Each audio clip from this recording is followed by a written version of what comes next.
Ever gotten that, like, mini heart attack moment when you're changing lanes and bam, out of nowhere, there's a car? Oh, yeah. That, my friend, that's the mysterious world of blind spots we're diving into today. Interesting. But here's the thing. These visual gaps, they're Mm. not just a driving hazard. They're like a window into how our brains work, which is what we're talking about today. I'm fascinated already. We're going deep on some seriously cool research. And trust me, you're going to look at, well, your own vision in a whole new light by the time we're done today. I'm going to uncover why we have them, how to find yours. It's kind of freaky, but fun. You got to try it. And when those blind spots might be something to, well, keep an eye on, so to speak. Okay. So, first things first, get ready for this bombshell. Every single person listening right now has a blind spot. No exceptions. Yeah. It's true. It's one of those weird, quirks of biology that we all share.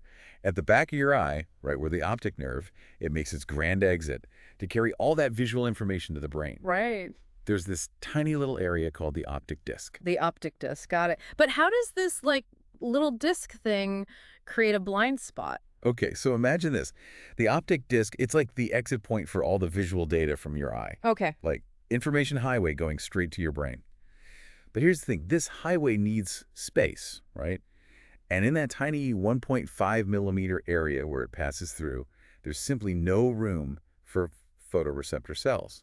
Those cells that detect light. So wait, are you telling me there's like a literal hole in my retina? Essentially, yeah. It's a Yeah. spot where, there are no photoreceptors. My mind is blown. So how come I've never noticed this before? Because your brain is way ahead of you on that one. Really? It's constantly taking in information from your surroundings, right? Yeah.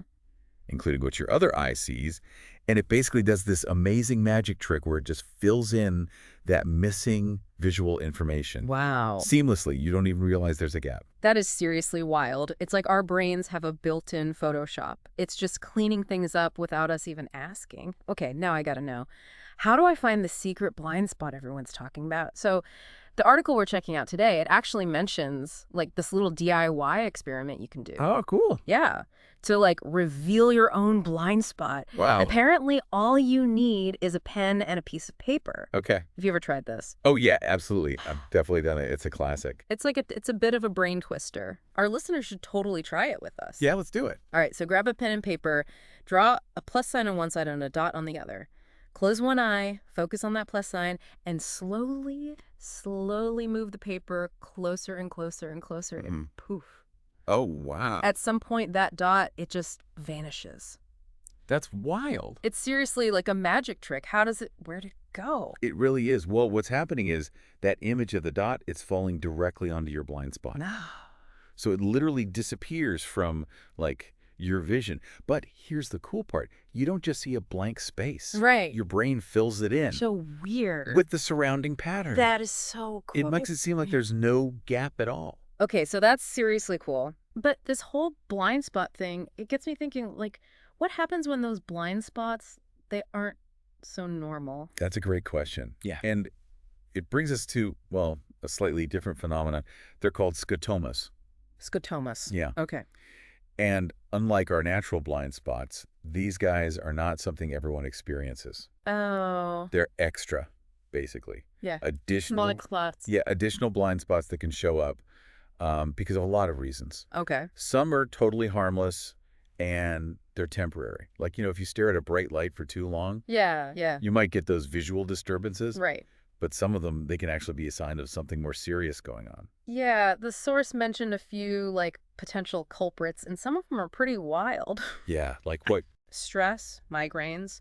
They even said something called a TIA, which, I don't know, that sounds a little scary, to be honest. Yeah, a TIA or a transient ischemic attack, that's definitely something you don't want to ignore. It's basically like a mini stroke where the blood supply to a part of your brain gets, like, temporarily interrupted. Oh, wow. And since our vision, it's so reliant on our brain functioning properly, Right. a TIA can manifest as a sudden onset of new blind spots. Oh, wow. And it often comes with other, like, visual disturbances too, like flashing lights or wavy vision. Okay, so that's definitely not something to mess around with. So if anyone listening is experiencing those kinds of symptoms, especially if they're new or different from their usual blind spots, it's Yes, time to call the doctor, right? 100%. Don't wait on that. So you know me, always looking for those, like, is this too good to be true? solutions. Yeah. And I gotta say, I was pretty intrigued when the article mentioned eye exercises Oh, really? for shrinking blind spots. Like, is that legit or just wishful thinking?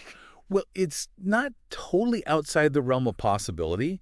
There's been some interesting research, and there might be something to it. Okay, so maybe not like a magic eye workout that banishes them completely, Right. but even a little improvement would be amazing. Absolutely. Even a small change, Yeah. right? I mean, the idea that we might be able to train our brains to compensate for these blind spots, that's incredible. Totally. Some studies have shown some specific eye exercises can reduce the size just a bit, maybe about 10%. 10%. Yeah. I'll take it.